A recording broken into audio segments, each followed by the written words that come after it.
So when public figures say kind of the right thing, we're going to highlight it here. We've been doing that with the likes of Governor Spencer Cox today. Later on in the show, we're going to talk about Senator Bernie Sanders. I was watching what he had to say earlier. But then there is the backlash when public officials are fired because of the way they have responded in some cases to Charlie Kirk's murder. And yes, indeed, we have seen some of that too. So News Nation politics are powered by The Hill, and White House correspondent Alex Cantitano joins us on this from the North Lawn at the White House. So put up the headline from The Hill about teachers and firefighters, officials who are on leave, fired over their posts related to the Charlie Kirk murder. Alex, what do we know about this?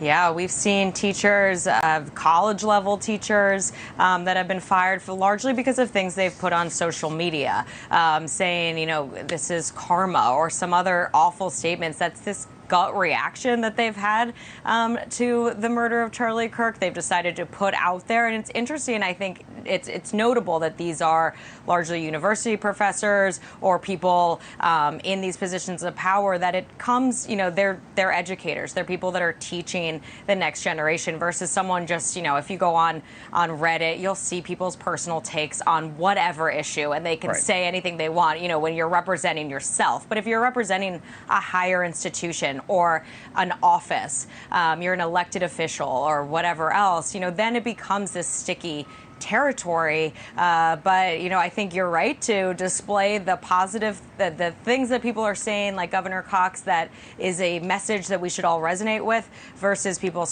you know, spewing online their initial gut reactions to things that isn't appropriate, really, once I think they take a step back and think about it. Yeah, because like George Will was saying a minute ago, we have a choice, like media-wise, you know, you're hosting a show, you're writing a column or whatever you're doing, that we can choose the voices we amplify, that we think are the most important. And that's why we keep going back to Governor Cox. That's why I watched Bernie Sanders' comments, and we'll play them later, because, you know, that's our choice.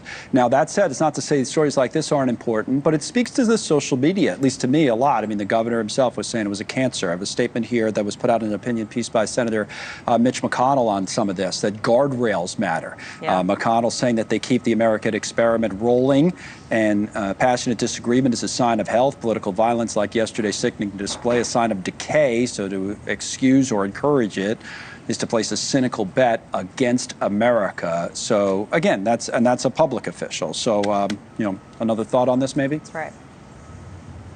Yeah, you know, Senator McConnell is that old school politician that you come to Capitol Hill, you make friends with people across the aisle, you might not agree with them, you might actively yell at them during a committee hearing, and at the end of the day, maybe you all get dinner downtown. And that's the way a lot of politics used to be around here. And I think McConnell is displaying that of, we don't need to be in this position that we're all constantly arguing and can't get along with one another. And I think, you know, looking to officials like that is, you know, hopefully Americans can look at that and think, just because you don't agree with someone doesn't mean you have to think the worst of them. I don't know if you saw the photo of Congressman Raskin of Maryland hugging Congresswoman Boebert of Colorado on the Capitol steps yesterday. I thought that was so striking. I wish more people could see that, because it shows, you know, they could fight, they disagree on literally everything.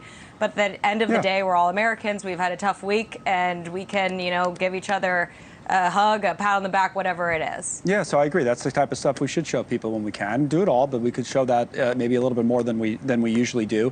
One more. Let me ask you one more thing, Alex, while you're here. You covered this White House. I mean, Kelly Meyer was alluding to this a little bit as well. She's talking about the president's safety and other things. But what would you say about the White House the last couple of days? How are people there? I mean, we're all human beings at the end of the day, including the president's staff. I mean, just about everybody probably knew Charlie Kirk. What's it like in the White House right now?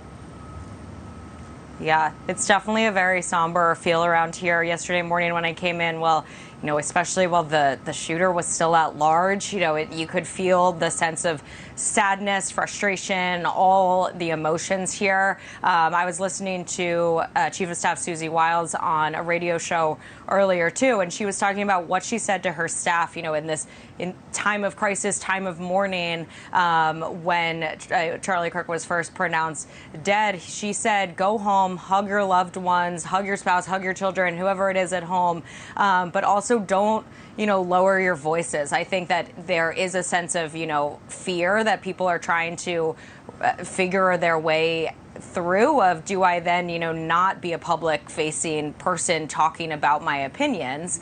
Right. Whereas, she said Charlie Kirk wouldn't want us to quiet down, have your voice, but also, keep in mind your safety and your loved ones and how important all that is. So I think there's a real sense of like, where do we go from here? What's happened to our country that we're even having these conversations?